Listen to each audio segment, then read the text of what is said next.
Happy Sunday, TEF. I just thought it would be really fun this week for announcements to bring my daughter, Allie, into this video. And just to share with you guys about the lockdown for our church, that our church is still closed right now. It's been kind of interesting to try to do ministry, not at the church building, but doing it at our own home. And so I've had students over, people from our fellowship over, and every time it's always like a matter of trying to figure out how can I focus on people while still focusing on my family. And I think throughout this whole last 3 or 4 months, God's been teaching me that there's a way to honor Him as a father and as a pastor all at the same time. And so I'm just so glad that Allie has been a part of our ministry here, and just so thankful that even as you guys are doing ministry at home too as well, or with your small groups, to really bring your family into this community too. So I just wanted to share one verse with you, and it comes from Joshua chapter 24.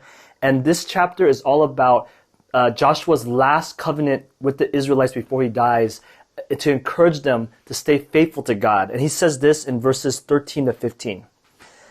And this is God speaking. So I gave you a land on which you did not toil, and cities you did not build. And you live in them and eat from vineyards and olive groves that you did not plant.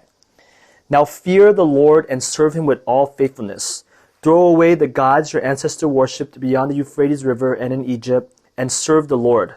But if serving the Lord seems undesirable to you, then choose for yourselves this day whom you will serve, whether the gods your ancestors served beyond the Euphrates, or the gods of the Amorites in whose lands you are living. And this is the verse I just want to really emphasize. But as for me and my household, we will serve the Lord.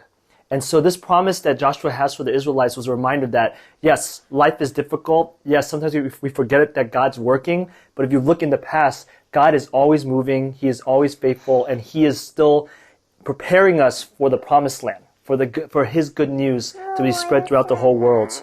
And so today's message comes from Pastor Daniel Ho from ICS Fellowship. And his sermon title is, You Can Do It, which is going to be a message to obey and live out Scripture. And it comes from Romans chapter 12, verses 9 to 21. Now, if you want to tithe, this is a QR code for that, and we hope you guys have a great Sunday. Bye-bye.